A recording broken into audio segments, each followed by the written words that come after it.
Hola personas, ¿cómo están? ¿Están bien? Sean bienvenidos a más un episodio de Loren Latán, Loren Cast. Hoy estoy aquí con una invitada de Argentina y vamos a hablar un poquito de diseño UX. Para esta charla yo invité a Gina, que vamos a hablar un poquito sobre cómo el diseño UX es en Argentina y muchas otras cosas que irán a ver. A ver, vamos a empezar entonces con nuestra convidada se presentando para vosotros. Gina, por favor, este es tu espacio. Bueno, hola a todos, hola a la comunidad de Lorem Latam. Yo soy Gina Tocalini, soy de Argentina, del interior de la provincia de Buenos Aires. Soy diseñadora gráfica, académicamente, por así decirlo. Salí diseñadora gráfica de la universidad, pero luego me especialicé en UX y en desarrollo web. Trabajo de forma freelance para el país, para Argentina, para Latinoamérica, Europa y Estados Unidos, desde casa. Así que es como esa mi pequeña presentación. Trabajo cómoda desde casa con mis gatos. Esa sería mi biografía. Es común que todos los diseñadores tenían michis, ¿no? Sí, sí, yo tengo 4 a falta de uno. Son mi compañía porque paso mucho tiempo en casa y es muy divertido convivir con ellos. Sí, que son parte del staff, ellos, así que vienen con el equipo. Ok, ok, vale. Gina, hablaste es que tu formación es como diseñadora gráfica. Creo que muchas personas que escuchan también acá en Brasil y América Latina. Pero ¿cómo que elegiste UX en verdad? Porque nosotros en la formación tenemos muchas opciones. Tenemos packaging, tenemos editorial, social media. Ahora tenemos IA también por supuesto. Entonces, ¿cómo que eligió UX o fue una cosa de acaso que te una oportunidad de empleo o cómo fue? Una cosa me fue llevando a la otra. Es real, como vos decís, que cuando terminás la carrera o bueno, o estás en proceso, tenés muchos caminos por los cuales ir, pero yo en ese momento estaba trabajando en una agencia de publicidad en mi ciudad. Surgió la posibilidad de... Básicamente me preguntaron si podía arreglar un sitio web estéticamente hablando y funcionalmente hablando. Por intriga que me generó dije que sí, y ahí empezó todo. Esa parte fue muy autodidacta, más allá que igualmente mi tesis estaba un poco relacionada, en ese momento, yo me recibí en el año 2019, era una aplicación para detectar enfermedades en cultivos en el campo. Ese era mi proyecto final, pero no salía, el término UX estaba todavía, yo arranqué en el 2015 más o menos a armarla, no había bibliografía en español, había poco en inglés, y fue como medio un trabajo exploratorio. Te diría que el gusto por el UX fue con este desafío en un trabajo. Entonces empecé a intentar solucionar los problemas de ese sitio y descubrí que era lo que me gustaba, que me quería dedicar a eso, que me interesaba saber cómo funcionaban las cosas, cómo hacer que sea atractivo para el usuario. Me interesó también el código, o sea, me interesó un poco de todo eso, más allá del UX. O sea, más allá de cómo se ve, también me interesaba saber cómo se construía. Así que creo que ese fue un poco el disparador. Y sí, definitivamente. Fue ese el disparador y una cosa llevó a la otra y me empecé a formar con cursos. Pero el comienzo fue como bastante exploratorio, por así decirlo. Entonces, no solamente es diseñadora, pero también desarrolla aplicaciones y también cosas así. Aplicaciones, solo lo que es la parte de UX UI, pero sitios web sí, también los desarrollo. Lo que me pasaba era que como en ese momento era todo muy exploratorio, uno cree que cuando empieza UX, no sé si pasa en Brasil, pero cuando empieza UX no sabe como muy bien de qué va o no sabe hasta dónde abarca ese universo. Pero me interesó también lo de desarrollo y empecé como medio al revés. Primero empecé desarrollo porque quería saber cómo se construía, como tenía algo de base de diseño porque era diseñadora gráfica. Y después me di cuenta que la base de diseño gráfico en algunos aspectos quedaba un poco corta. Entonces también hice cursos de diseño UX UI en una academia online que hay acá, bueno, y en Latinoamérica bastante conocida. Pero sí, hago como una unión de esos tres universos, que es lo que me gusta. Vale, vale. Entonces, hoy prácticamente tu trabajo sería en la interfaz, la interface del usuario, UI, de UX, también por supuesto, y también el desarrollo de aplicaciones web. Pero hoy en día, ¿cuál es el trabajo que más te llega? Por ejemplo, un cliente te pide algo muy específico, y la mayoría de los clientes te pide algo más específico. ¿Cuál es la mayoría del trabajo que hoy llega a tú? Hoy en día la mayor parte de trabajo que me llega, y mucho por recomendación, que eso es súper interesante, sobre todo viviendo, o sea, para poner en contexto, yo no vivo en una ciudad enorme ni en la capital del país, yo vivo en el interior, por eso trabajo remoto. Lo que más me llega es diseño y desarrollo de webs. Entonces, yo nucleo los dos pasos o sea, el diseño de la interfaz de ese sitio web, ya sea en formato PC como en mobile, y después lo paso a desarrollo. Y algo muy curioso que pasa también es que piden mucho un WordPress, porque la mayoría de los sitios que me llegan necesitan cierta escalabilidad o quieren que sean autogestivos, entonces es lo que más me piden o lo que más veo recurrentemente. Y sí, creo que hay una comunidad muy grande. Por más que hoy en día las personas utilizan otras tecnologías de programación como JavaScript, yo creo que el WordPress, PHP, son casi que generales en todo el mundo. Mucha gente utiliza estas tecnologías también para blogs o algo así. En este trabajo que haces, una pregunta muy importante es que por más que tiene que dominar todas las herramientas de diseño, de programación, de UX, UI, las que tienes disponibles en el mercado, también tiene las soft skills que las personas hablan mucho de eso. ¿Lo que crees que en este trabajo es esencial allá de las herramientas? ¿Qué es esencial para este trabajo? Yo creo, qué buena pregunta. Yo creo que para este trabajo, para ser un creativo en general freelance, más allá de a qué nos dediquemos, creo que fundamental es la responsabilidad. El cliente lo valora muchísimo, cumplir con los plazos de entrega y dejar como, en principio, las bases sentadas de un comienzo, como la sinceridad de cuando te preguntan cuándo puede estar listo, poner una fecha y cumplir con esa fecha. Ser flexible también a los cambios, eso ayuda mucho, y estar abierto a las sugerencias y a colaborar. No sé si se da en el rubro en Brasil, pero uno cuando sale de la universidad, quizás en el ámbito diseño, UX no, UX es otro universo. Hay mucho celo de colegas. Bueno, eso en UX es imposible porque tenés que saber trabajar en equipo, si no, no va a llegar nunca a buen puerto un producto digital. Así que creo que esas tres grandes palabras o esos tres grandes pilares, responsabilidad, trabajo en equipo y flexibilidad, son fundamentales para poder no solo desarrollar tu trabajo de buena manera, sino no sufrir en la diaria, pasarla bien y disfrutar de los procesos. Si no, se vuelve como un sufrimiento y no está bueno.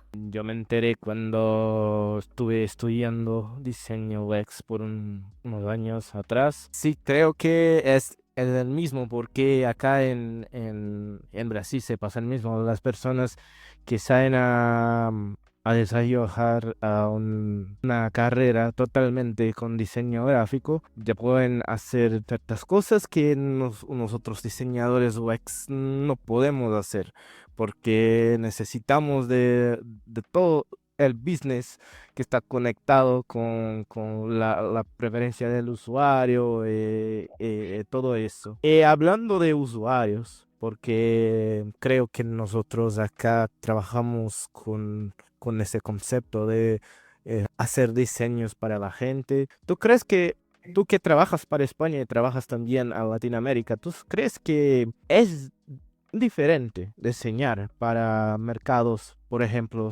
europeos y latinoamericanos? Puede ser diferente en cuanto a las formas de trabajar. Ellos quizás sí se aferran muchísimo a los tiempos de entrega, pero nos valoran, o sea, en lugares, por supuesto, siempre hay lugares buenos y lugares no tan buenos para trabajar, pero en lo habitual de los lugares valoran muchísimo nuestra flexibilidad y nuestra forma de resolver con quizás menos recursos. Es como nosotros lo hacemos todo, a nosotros nos piden algo y lo resolvemos. Entonces, en Latinoamérica quizás es más común que un diseñador, un desarrollador te diga sí, lo hago, pero en Europa es como, bueno, en España, de hecho esta semana me pasó un contacto con un soporte de IT y es como, no, bueno, yo no hago eso.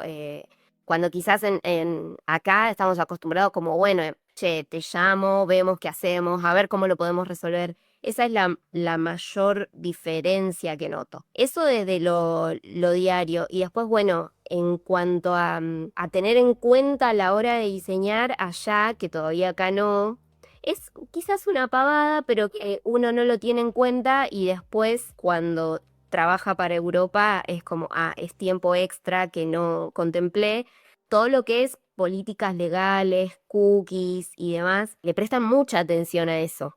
Se acá no, o por lo menos en Argentina y países hispanohablantes de Latinoamérica no. En Europa sí le prestan mucha atención. En España muchísima atención. Política de cookies, política de privacidad, y son súper rigurosos y exigentes con eso. Los banners que también llevan un diseño.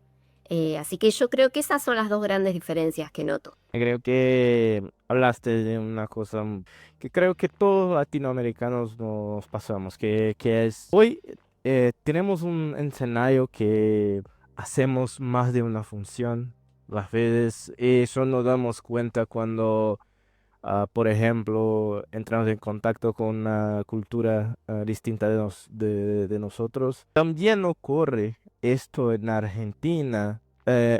Pero sí ocurre en Argentina, como también ocurre acá en Brasil. ¿Qué piensas que es responsable por hacer este como que desvío de función, como hacer varias funciones? ¿Lo que crees que es responsable por eso?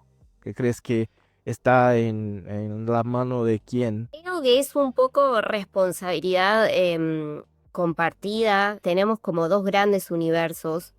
Por un lado, el trabajo, no sé si en Brasil le llaman así, en relación de dependencia en una empresa que cumplís tus horas y obedeces a alguien y te vas a tu casa, cerrás la puerta y te olvidaste. Y después tenés lo que es freelance, que es a lo que me dedico yo. Yo pasé por las dos etapas. Si bien la relación de dependencia fue más corta, porque después me largué a la independencia, digo que es compartido porque de manera independiente yo hago como mi autocrítica y cuando llega el periodo de trabajo, bueno, sí, vamos a hacerlo, sí, me adapto. Está bueno ser flexible, pero ya como que llega un punto que termina siendo un pulpo que hace de todo. Y en las empresas, ahí no es la culpa de nosotros los diseñadores, sino que muchas veces hay pocos roles para muchas actividades. Y como bien sabes, lo que es UX, lo dijiste hace un rato, hay muchas funciones. No es un solo puesto el de UX que hace todo. Tenés la parte de research, de animaciones, interacciones, diseño de interfaz.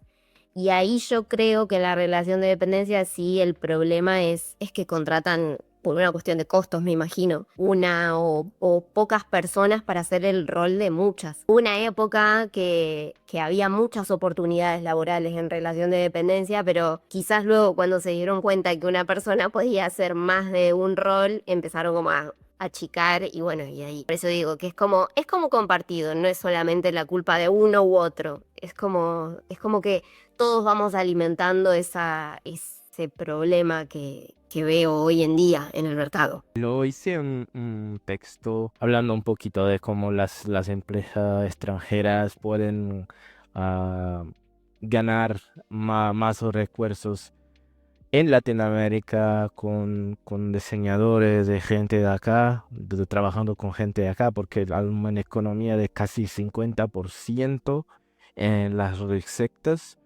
Creo que eso también se traduce para lo montón de función que tenemos. Una pregunta también, creo que está, no sé, acá en Brasil decíamos, mi abuelo dice, está en voga, que es la inteligencia artificial. ¿Cree que la inteligencia artificial, cómo que la inteligencia artificial ha impactado tu trabajo hoy?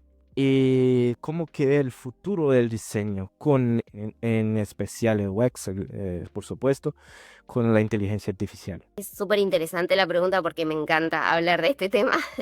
Podría estar horas, pero trato de resumirlo. En mi caso particular, puntualmente, viste que hay muchos que creen como que nos van a quitar el trabajo y demás. Yo, al contrario de eso, pienso que no, ya nos potencia. Yo en la diaria puedo ver cómo puedo automatizar procesos que antes los tenía que hacer como muy manuales o a paso de hombre. Y ahora con la ayuda de la inteligencia artificial puedo hacerlo en menos tiempo, puedo ordenarme, puedo organizarme y dedicarme a hacer lo que más me gusta, que es diseñar, estar en Figma ahí metida o desarrollar metiendo código o hasta potenciando eso que estoy armando y que quede como más superador, o sobre todo siendo freelancer y trabajando a la distancia. Uno pasa mucho tiempo solo y a veces uno se enfrasca en su idea y hasta ni siquiera tenés la oportunidad de tener a un compañero al lado y preguntarle, che, ¿cómo va esto? Muchas veces la inteligencia artificial hasta te puede ayudar o te puede sugerir cosas que no te habías dado cuenta que te pueden destrabar un proceso, también está. Yo la verdad que estoy fascinada de todo lo que se puede hacer. Por supuesto, no me parece tampoco llegar al extremo de decir, no, la inteligencia, hago todo con inteligencia artificial porque ya nos atrofiamos. Creo que es algo que nos va a potenciar muchísimo, que nos está potenciando muchísimo y que nos puede servir para llegar a caminos o a recorridos tanto académicos como laborales que no imaginábamos en otro momento. Puedo hacer una provocación. Y sí, por supuesto. Vale. Ya he visto algunos meses atrás que el software Framer, que también lo sirve para la construcción la concepción y construcción de, ¿sabe? De portafolios, demás, ha implementado una herramienta nueva que es editas en un prompt. Por ejemplo, dije algo en prompt, cómo quieres tu site, cómo quieres tu sitio web. Ello hace todo, desde la página inicial, todo por ti. ¿Crees que este tipo de tecnología, por ejemplo, puede puede resultar en una queda de trabajo para personas que hacen ese servicio, hacen sitios web o algo así? Yo creo que si las personas que se dedican a eso no la implementan, puede que sí. No se adapten a esa tecnología, puede que sí. Ahora, si esas personas se capacitan en inteligencia artificial y lo usan para desarrollar, no sé, más sitios o optimizarlos o tener menos margen de error, es algo que les va a jugar a favor. De hecho, el conocimiento lo tenemos nosotros, la formación la tenemos nosotros, perdón. Lo llevo a algo diario, no sé, se me ocurre si un cliente mío decide no contratarme a mí y pedirle a la IA que le arme su sitio web. Sí, se lo va a armar, todo muy lindo al principio, pero después lo va a querer modificar y no va a saber cómo, o va a tener problemas, no sé, quiere editar el día de mañana una sección, llevándolo a lo práctico. No lo va a saber hacer, no lo va a poder hacer, pero no desde un comentario malicioso que yo esté haciendo, sino porque no tiene el conocimiento para hacerlo, la formación, ya sea desde UX, desde código, desde composición visual, se me ocurre. Pasa mucho a diario, no sé si a vos te pasa que llegan a vos y te dicen, rompí esto, ¿me ayudás a arreglarlo? Bueno, lo veo de esa forma. Sobre todo con lo que le llamo yo consumidores finales, o sea, el cliente directo. Bueno, después lo que es empresas, creo que quizás es otra conversación y otra historia. Pero lo que es agencias medianas, pequeñas o consumidor final, yo creo que ese sería como mi resumen. No creo que nos reemplace. Porque yo veo personas por ahí, por la internet que están haciendo ventas imaginables de soluciones web que van pues tú eres diseñador, ahora tienes una IA que hace todo muy fácil, pero también no leo en cuenta que tiene los retos de escalabilidad. Entonces, ¿crees que eso también es una manera de no sustituir? Porque, por supuesto, nosotros que tenemos negocios, queremos que este negocio tenga escalabilidad. Entonces, ¿crees que eso también nos ayuda? Sí, sí, en cuanto a escalabilidad, la IA, sí, por supuesto. De hecho, yo pasé a cortar muchísimo mis tiempos de entrega, muchísimo, los optimicé con la ayuda de la IA, no por el hecho de que la IA diseñe por mí, sino porque, no sé, me automatiza procesos, no sé, Gantz para tiempos de entrega, respuestas de correos, automatizaciones en programas, sí, nos escala muchísimo. Por eso yo sostengo que hay que saber usarla a nuestro favor. Hoy, en este momento, quizás dentro de, no sé, 10 años la historia es otra y si nos ponemos a conversar, sí, nos reemplazó. Pero hoy día no. Hoy día yo creo que nos potencia muchísimo más. Nos deja trabajar en lo que nos gusta y lo que más nos gusta hacer. Porque, no sé, por ejemplo, en mi caso, la parte contable, la facturación, todo lo que son números, no es lo que más me agrada, con ayuda, por supuesto, de un profesional en contabilidad. Y a su vez la IA es como que descanso en eso, ya no me lleva tanto tiempo como antes. Sobre todo porque trabajando de forma freelance para distintos países, te tenés que ocupar de un poco de todo, o sea, números, responder correos, hablar con los clientes, además de diseñar. Entonces por eso yo creo que es un plus y algo que tenemos que usar a nuestro favor, no tenerle miedo. ¿Crees que los clientes enfrentarán retos de escalabilidad si, por ejemplo, no contratas un diseñador o alguien que desarrolle algo? Sí, totalmente. Si se quedan solamente con el sitio web que diseñaron con un constructor o le pidieron al ChatGPT o a cualquier inteligencia artificial, no van a poder escalar porque, como charlábamos hace un rato, no tienen el conocimiento para escalar y guiar a esa inteligencia artificial para pedirle lo que necesitan. O sí, quizás alguien que decide ponerle toda la energía del mundo, pero va a dejar de centrar su atención en lo que le importa, que es o vender un producto o un servicio. Sí, yo creo que si no contratan profesionales, la escalabilidad se ve más a largo plazo o reducida, diría. Y cuando se encuentren con problemas de diarios de un sitio web, no va a costar mucho más resolverlo que si tuviesen o un diseñador o el profesional que corresponda para el área. Creo que inteligencia artificial es una tendencia, que va a se quedar como la internet, todo que hay, que las personas hoy les gusta mucho inteligencia artificial, les gusta usar en todos los procesos, nos ayuda muchísimo. Hablando de tendencias, tú ves que en Argentina, que es de donde trabajas, ¿alguna tendencia en específico que has notado que las empresas, los clientes están hablando o necesitando? Bueno, me parece que sí hay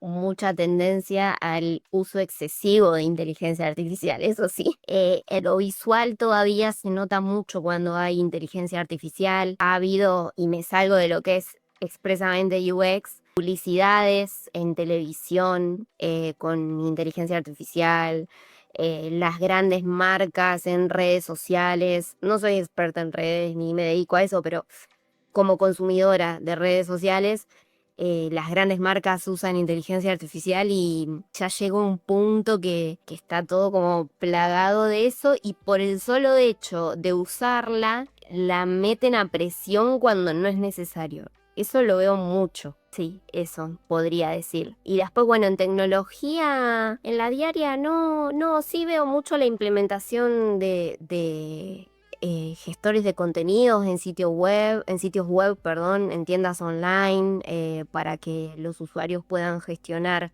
sus propios negocios, ya sea de productos físicos como digitales. Eso lo veo mucho. Pero eso, bueno, me parece algo positivo, porque lo ideal es que los sitios y la diaria de las ventas pueda ser amigable con el usuario. Entonces eso está muy bueno. ¿Puedo hacer una pregunta más personal? Sí. Eh, Tú dices que trabajas también para otros países como España y tienes distintos clientes, diferentes proyectos. ¿Cómo que, ¿Cómo que tú manejas todo eso con tu vida pessoal? Porque nosotros también tenemos vida pessoal. Entonces, ¿cómo manejas todos los proyectos con tu vida pessoal? Aunque no parezca, sí tengo vida personal, no queda tiempo para eso. Es algo que me llevó tiempo. Al principio, como a todos me parece, me encontraba diseñando a cualquier hora y eso no está bueno porque a la larga repercute, sí, en tu vida personal. Lo que sí me sirve mucho, que lo comenté al principio y creo que los clientes lo valoran porque eso me parece una soft skill muy interesante, los plazos, poner fechas, saber definir lo urgente de lo importante. Urgente es una forma de decir, nosotros no somos médicos, la vida de nadie está en riesgo. Tratar como de diferenciar eso y que no sea todo urgente, todo para ayer, porque sí, si no es imposible. Trabajar con herramientas que nos ayuden a poder cumplir con esos plazos. Yo uso mucho Notion, pero bueno, hay un montón. Definir bien plazos, las tareas del día. Bueno, hoy tengo esta y esto para entregar. Me comprometo a cumplir con eso para que no se me haga una bola de nieve y después no poder por un lado cumplir y por el otro estresarme. Y tratar de trabajar la forma más ordenada posible. Siempre quizás cuando me contactan y me piden un presupuesto, ahí dejo bien estipulado los plazos de entrega, me aferro a esos plazos de entrega, documentando todo y trabajando mucho por correo electrónico. Hay muchas personas que como que creen que el mail es de otra época, pero el correo electrónico es lo que más me doy cuenta que organiza y documenta todo. No sé si te ha pasado con clientes por WhatsApp o grupos de WhatsApp, eso es bastante complicado gestionarlo por los mensajes a cualquier hora, pero por mail podés lograr como tener un orden y todo bien sistematizado y bajado, así que yo creo que es eso. Y, o sea, no estoy en contra de WhatsApp, por supuesto, el WhatsApp te sirve para cosas simples, pero el correo, bueno, te permite explayarte mucho más, adjuntar archivos, bueno. No tengo contrato con Google ni nada por el estilo, aviso, no le estoy haciendo promoción a Gmail, pero no, yo creo que eso sirve para poder separar lo personal de lo laboral y que no se mezclen las cosas y no quemarse, sufrir en el intento de mezclar vida personal y laboral, que trabajando de forma independiente y no teniendo un horario fijo, lo que decía más al principio, que todo tiene sus precios contras. El que trabaja en relación de dependencia dentro de un horario sabe que sale, cierra su puerta y empezó su vida. Bueno, el trabajador independiente, la situación es otra. Es como se mezcla mucho y hay que tratar de separar bien, porque sí, termina siendo un caos, si no. Me dice una cosa, yo sé que el proceso de UX UI es muy complejo, tiene muchas partes que tienes que hacer. En este proceso de UX, ¿crees que cuál que es la parte que es más compleja para hacer hoy? Yo creo que lo más desafiante o lo más complejo es poder diferenciar una etapa de otra, porque es real lo que vos decís, es cuando haces los cursos, está como muy definido todo. Bueno, de esta fecha a esta fecha nos dedicamos a la investigación.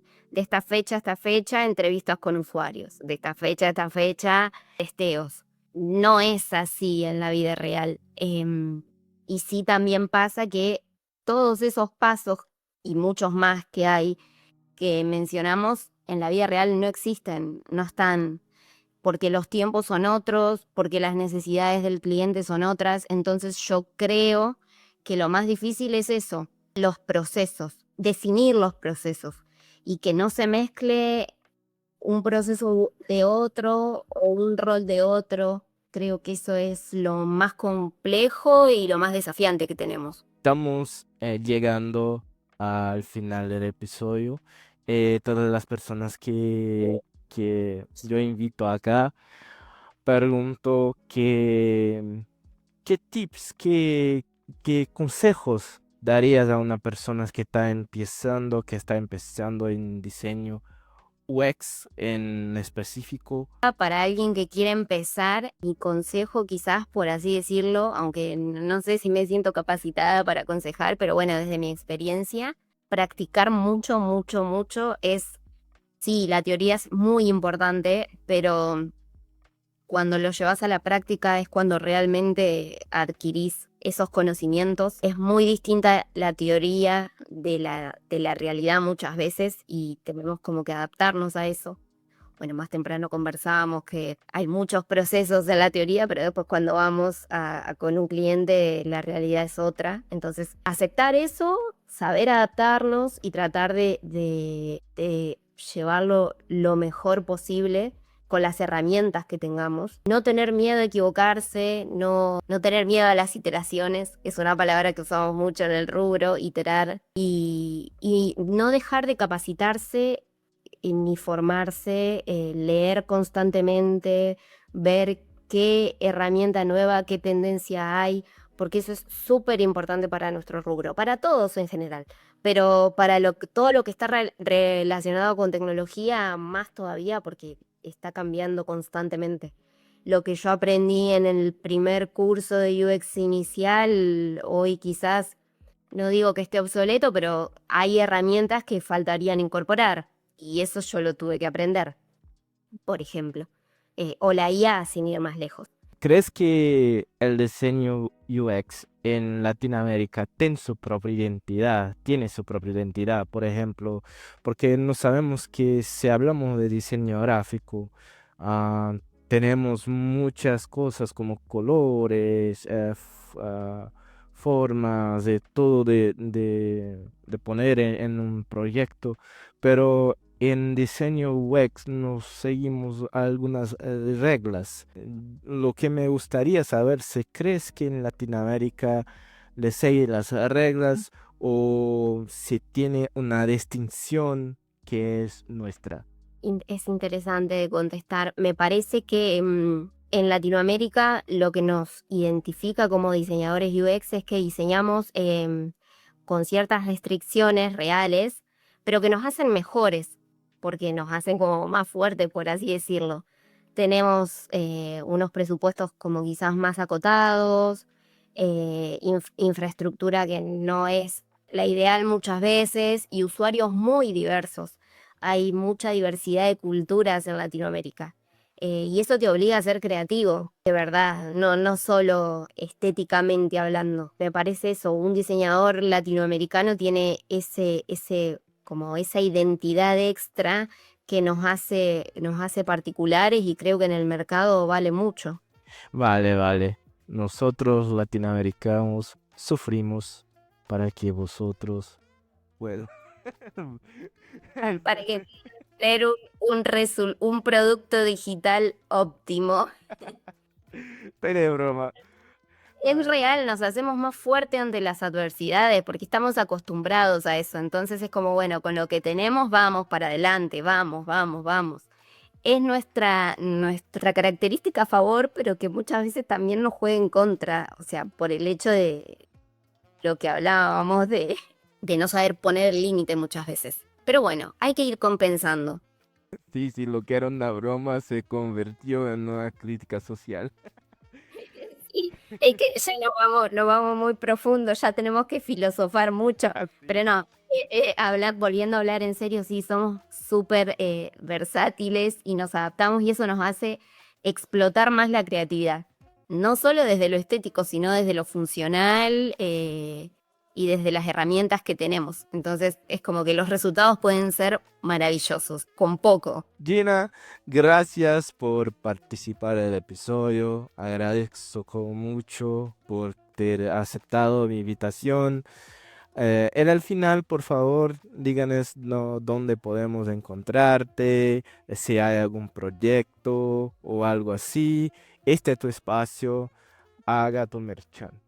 Bueno, primero que nada, te agradezco muchísimo por la invitación. Yo soy muy ñoña, me encanta hablar de mi trabajo, me encanta hablar de diseño gráfico, de UX, de desarrollo, así que para mí fue un placer haber estado. Y bueno, me pueden encontrar en LinkedIn, que es donde más activa estoy. Me buscan como Gina Tocalini, me encuentran. Y bueno, si no pueden conocer más de mi trabajo en Behance, no hablamos de Behance. Después podemos hacer una edición especial de Behance. No sé siempre así lo utilizan. Bueno, mi portfolio en Behance, G Tocalini, sin doble nada. Y en mi sitio web, gtocalini.com.ar. Cualquier duda, si les gusta charlar del tema, si son ñoños como yo, los invito a que me agreguen en LinkedIn y nos conectamos por ahí. Vale, muchas gracias a todos que nos escucharan hasta a este momento. Veo a vosotros en el próximo episodio. Adiós. Adiós, nos vemos.